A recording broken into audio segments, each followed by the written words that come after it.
He was a man who told stories like some people breathe, casually and unconcerned with proof.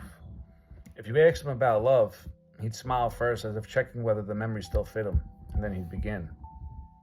She had this laugh, he'd say, the kind that arrived before the joke did.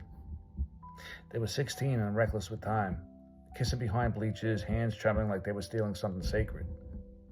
He told me how she smelled like summer shampoo and notebooks, how they promised forever without understanding the weight of the word. She believed in me before I knew who I was, he said once, eyes fixed on a spot just above the floor. They made love, clumsy, joyfully, learning bodies the way children learn fire. Careless and curious, and a little burned, he said those nights taught him that wanting someone could feel like home. By his 30s, the stories grew steadier. They had a small apartment with a sink that leaked, arguments over nothing, and makeup sex that felt like forgiveness.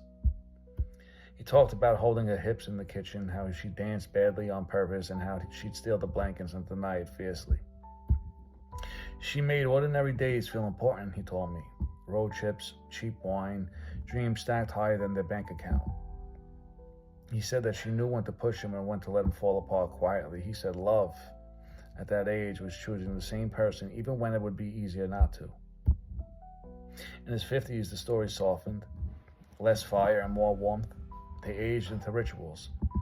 Morning coffee, slow touches, laughing about bodies that didn't work like they used to. He spoke about gray hair and shared silences, about loving someone not for who they could be, but for who they remained. We didn't need much to say anymore, he said. She was just there, and that was everything. Then came separation. He never blamed her. He said some loves don't end in explosions, they just thin out, like a song fading while you're still listening. He spoke of the last goodbye gently, as if even heartbreak deserved kindness. Only later did I notice the room never changed. The walls were always white, the clock never ticked, and the window didn't open. A nurse came in once and called him by a name I hadn't heard before. She asked if he was telling those stories again, and he nodded.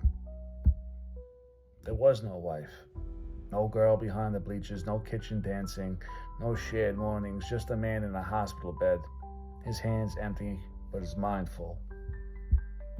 But when he spoke of her, his face lit up like a man remembered by love. And in those moments, he was not broken. He was not alone. He was married, aging, and loved. And although she may have never existed and only a figment of his imagination, maybe that was enough.